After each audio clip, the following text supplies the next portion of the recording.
It's a little pretentious to have my full name up there, but during the period that I want to talk about, anything I wrote happened to be under Riebsame, my maiden name. So I didn't want you to, I'm pointing to something that says Riebsame and claiming it, and here it is, Bill Travis. Now, Riebsame did produce some junk, and I don't know what all that was about. But Travis rebutted it, and I've only cited Riebsame a few times, and I usually tell the editor when I'm doing it as an obligation. I was handed this book in my first climate change class taught by a dendroclimatologist, 1975. Some of you will recognize it. I have them all here, and it had a mention of society in it as being the receiver of potential impacts, and then the concern of climate change. One of the concerns was man's role, or man's impact, 1975, but no sense of, there was no social science in this climate science program. Social science was not part of global science yet. There was a climate society research theme, several, going on at the time in the 70s. One that I found very instructive was climate and history. People were going back to past times, past cultures. Reed Bryson was doing it, and trying to learn lessons. Steve was doing it. They were either learning lessons or sometimes having big arguments about what the disappearance of the Anasazi meant or didn't mean. And this led to a wonderful, just amazing conference, 1979, that the Climate Research Unit, Hubert Lamb was in charge, Tom Wigley was taking over that very year on climate and history, in which several of us brought cases. I brought the Great Plains droughts, and we argued what the historical record meant for society and climate change. It was the first World Climate Conference was being planned at that time, so I showed up as a graduate student with Bob Cates at Clark University in '78, and he said, I've just been asked to give a talk on social science and climate change at the first World Climate Conference next spring. What should I say? So we scrambled around and started collecting material. He and Ralph Darge, an economist, were the two social scientists who spoke at the first World Climate Conference. Hal Mooney's article in PNAS a year and a half ago nicely tells about this time. He wrote, this conference has many remarkable qualities, not the least of which is the initiative of WMO and the organizers to extend the welcoming hand of collegiality to those of us in the human sciences and to propose a partnership for the joint solution of the potentially great question of the human environment. He also was asked to say a few words at the end of the conference, which you might enjoy. Here's some of what he said. It's common, though somewhat insulting, to use such terms as hard and soft science to describe differences between physical and social science, and one is struck by how difficult it would be to apply such terms generically in the context of our common subject, climate. Indeed, in a very real sense, there is a convergence of our common scientific problems. Earlier, I singled out 3 scientific problems that we, scientists of society, face in understanding climate impacts. I'll touch on 1 or 2. However, after a week of listening to disarray in the atmospheric theory of forcing mechanisms, the debate over the so-called robustness of the atmospheric system, and the confusion of how to recognize signals that slow pervasive change, I do not feel soft at all. I think it was the only humor at that conference. Some of our understanding, and Bob came back from that really energized to develop a social science, and many other people were developing it at the same time, of global change. Why that welcoming hand? To get at the forcing function, the human forcing function. We needed to know what humans were doing. But another element was, and sometimes the social scientists early on felt a little used. We were the handmaiden. You were there to show the damage function. You were there to show how bad it would be, so that we could argue for mitigation. And I think that's a fair statement of the times. Some of you weren't there, some of you were. As a logic for mitigation, and as social scientists aware of the potential impacts, we also immediately became interested in adaptation, which became a little bit of a problem for a decade, because we were always talking about impacts and adaptation, not just impacts, not just the damage functions, but the fixes. And we brought, of course, our own interest in learning more about human behavior. So I was interested in how people perceive the environment, not even necessarily the climate. I had some ideas. Well, they respond to really rare events differently than they respond to frequent events. And it didn't have to be climate to study. I could study, and I have since studied changes in wildlife population. But I'm not trying to study climate or wildlife population. I'm trying to study this, what's going on in people's heads. By the time of the second World Climate Conference, what's the elevation here? By the time of the second World Climate Conference, There was a full program of social science, significant policy analysis, and even a ministerial meeting. There's Margaret Thatcher and other ministers, a proto-COP. I got to get up and give the plenary on impact and adaptation. And we had a decade of first-order impact assessment results to offer to that audience. Very different than the conference just 11 years before. There was a hint of vulnerability arising, a theme of vulnerability, which was become and is paradigmatic and maybe overly strong in IAV work. Still very unsophisticated notions of adaptation. We're still struggling with this and not a sense of integrated modeling yet. I'll just mention some themes. We were bringing these past events as lessons or analogs. So Mickey Glantz used analogs. We're bringing past events and analogs. A method pretty distrusted now. Quite really not very, but we needed a place to learn, and we didn't have the models. When your first model results were, you could call, well, later you could call David Ryan, and he would send you slides of the results, right? But you couldn't get your hands on the model results in a way that an early impact assessor might have wanted until, except for the charity of a few people like David Ryan. We were trying to integrate natural and social sciences. Done. You don't develop an atmospheric science research program or a policy program, and NOAA doesn't create a strategic plan that doesn't have a complement of social science. I'm not even going to worry about that anymore. We were developing a science of climate impact assessment. Yeah, methodological diversity, we really did it. But a lot of sloppiness in there still. We stepped into this adaptation versus mitigation tension. I'll come back to it in a second. We emerged the theme on vulnerability and limits to adaptation. Chapter 17 from the third assessment report, and right on limits to adaptation. It's actually become a little too strong of a mantra. And we had mixed and still have mixed hypotheses on the role of extremes in societal response. My training in hazards suggests that people tend to devalue extremes as, oh, well, that was an unusual event, won't happen again. But right now there's evidence that people are looking at extremes and seeing changing climate, just the opposite of what I would have predicted. Tony Lersurit showed most Americans see current climate weather extremes as evidence of climate change. My God, I wouldn't have thought they were going to go that route. My training didn't suggest it. I'll take those themes up. There was a scope project, ICSU project. I was an ICSU postdoc to develop a Bible on climate impact assessment. Here it is. A lot of the pieces are there, both integrated assessment and one-way assessment. We argued then that you couldn't stop here. And we were saying this wasn't sufficient. People might like to see your impact assessments, but this wasn't sufficient. We wanted full integrated analysis. Came out in '85. What a fun project. That was. We worked our way. Here's William Riebsheim. I don't know about that chapter, but the others are really great. Agriculture, pastoralism. Some things have really kind of fallen off. We had a strong interest in fisheries back then that isn't quite as big an issue of the food security issues that show up in IPCC today, and pastoralism was a bigger, we thought it might be a bigger theme. I just want to bring your attention down here, integrated assessment. Jennifer Robinson, who spent some time at EASA and at Dartmouth, was there to tell us about world systems model, and there was excitement in the room. It's so far from that to where Jay described just yesterday, where we are now. Really exciting integrated modeling, but the roots and the ideas were there. There's extreme events, there's the social analysis. How was my time? Oh, you were mumbling something else. Oh, okay, good, thank you. A couple of other elements. This chapter on perception is really brilliant. Almost no one does actual perception on climate change now. I think it's something we dropped and we should probably pick back up. Not to say we don't do attitude surveys, we really do, but they're attitudes about global warming, not how climate works. How does climate work? How does a rancher think climate works? Ann White was writing about that at the time.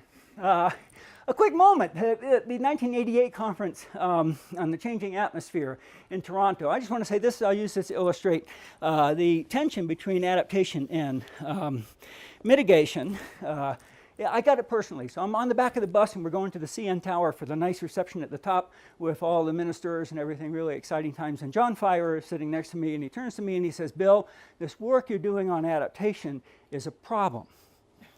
You need to butt out for a while. I didn't use those words, but that was his message.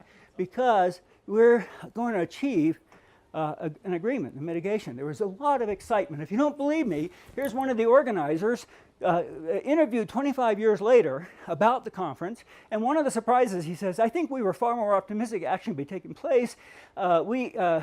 Climate change discourse largely focused on reducing emissions. Now, sadly, the stage is shared with adaptation, but he says more subtly, even engaging in adaptation discussion would have diverted the discussion away from emission reduction, a wedge that would have allowed those reluctant to reduce emissions to stall even more. That's done. We finished. We got over that, partly because they didn't achieve mitigation as much as especially the Canadians really wanted to be the home of an agreement then, and proud of the Montreal Protocol, which was easier to do than this one. One other, I sat through weeks of this over the course of 2 years, the so-called COSAPUP study, the first academy, about the third academy major assessment, the first one to organize itself like IPCC. There was a science panel, adaptation panel, which I was on, and a mitigation panel. And the adaptation panel was it just got weird. We didn't have a definition for successful adaptation. We couldn't define our terms. So the conversations got swayed by certain forces in the room, and we ended up writing a very optimistic report. We looked at agriculture, and we looked at infrastructure, and we just said, well, wait a minute, this threat's not really big compared to other things humans face. You can come to that conclusion today, by the way, if you like. Paul Wagner, the chair, Jesse Ausubel and others really carried that argument, so much so that we wrote a very optimistic report. Jane Lubchenco, who was on the panel, didn't like it and wrote a minority report, which is pretty unusual for an Academy report, saying, I don't like the complacent tone of that panel. And in summary, I disagree with the report's implicit message that we can adapt with little or no problem. I agree. And I'm still learning from that lesson. I sat in that room for a meeting almost every quarter for almost 2 years in the Academy in downtown DC. And I just think we really didn't have a framework for defining our terms and telling where we would find big costs of adaptation and easier adaptation. We need to continue to work on that. My own list. I mentioned the extremes. I'm really impressed by this conflation of extremes and climate change. In the hearings on the EPA rules just in Denver 2 weeks ago, a rancher got up and said, I'm pulling my calves out of the snow. He's from up in South Dakota. They had a big event last fall. I'm pulling my calves out of the snow drift. I'm experiencing climate change every day. No, he's experiencing fall snowstorms. That's not climate change. I mean, Marty Herling's just up the street from me, and Randy Dole, and of course, there's a New Zealand climatologist up at NCAR who has a different attitude. I said, I think I'm making a type 2 error, and or is that a type 1 error? But I would say that I'm just surprised at that conflation. It's almost like, and you've heard this, well, gee, if people do the right thing for the wrong reason, that's okay. No, it's not. As a scientist, I don't think it's okay at all. Just my view. I'm also impressed by discussions that have showed up after the ESREX report. Some of you were on it. There's a couple of authors right back there about low regret and no regret. And I want to argue about that. Wait a minute. If the future is going to be different than the current, why could it be no regret to better adapt to the current? I'm not there yet. I mean, I know in decision analysis we can parse that out. And I think we ought to think hard about what adaptation efficiency would look like. I'm back in this debate, aren't I? I'm impressed too by the rise of the term risk and a risk framing. It was in America's Climate Choices and in the Academy, in the National Academy National Climate Assessment, chapter 26, Richard's chapter, which did a really great job of letting us know that there is decision support and a need for decision analysis and decision structuring, and there is formal risk assessment and formal decision analysis that could back it up. It's there in that chapter. Getting it applied will be a challenge. Jeff started with one equation. I got three. And risk is equal to probability times consequence. And as Jeff knows, and all of you know, a simple equation can mean an awful lot as you riff on it through time. It's a melody, like in jazz. And we tell our students, guess what? A low probability high consequence event can have the same risk as a high probability low consequence event. And I think New York City came to that when they evaluated what to do after Sandy. Build $30 billion surge protection seemed logical given $40 billion in losses, but from an event that had a 500 or more year return period. maybe you ought to spend money differently. And we learned that from that equation. Of course, the expected utility in decision analysis is just a weighted conditional probability, big deal. But you can go in lots of different ways. The ones I find interesting is trying to sort out people, bringing the risk aversion equation, in which people, we know from psychometrics that people rate losses bigger than gains. So the risk aversion curve is asymmetric, and how that plays out in an expected utility. And this is Howard Kunruther and others laid this out in Nature Climate Change just last year in their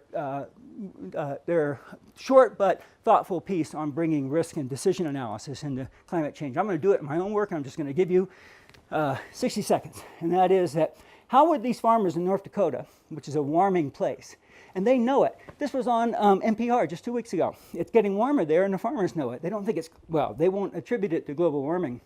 This is the winter temperatures in the place that I study and have since the late 1970s.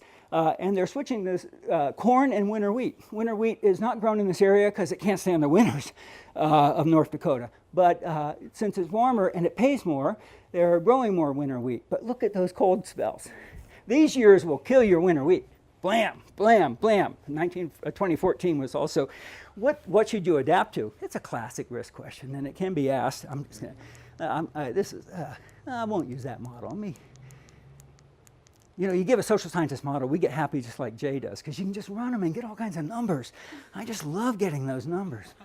But so we took agricultural spreadsheets from North Dakota, and we ran it with different probabilities of them getting this zero yield with winter wheat versus spring wheat and spring wheat fallow. And we made it in a spreadsheet. This is at risk, so that, because farmers use spreadsheets, they can run this model.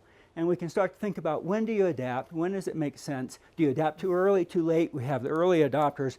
And you'll see them. Here's the spring wheat producers. The spring wheat use summer fallow. You can see they've squished their yield. Don't be surprised, by the way, that they're by zero. These are real numbers.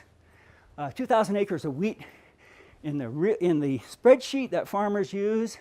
In the return is barely above zero, and various other things, including government payments, a very heavily subsidized crop makes up the difference. They make maybe $150,000 or $160,000 a year, but they love these years, right? They love these years.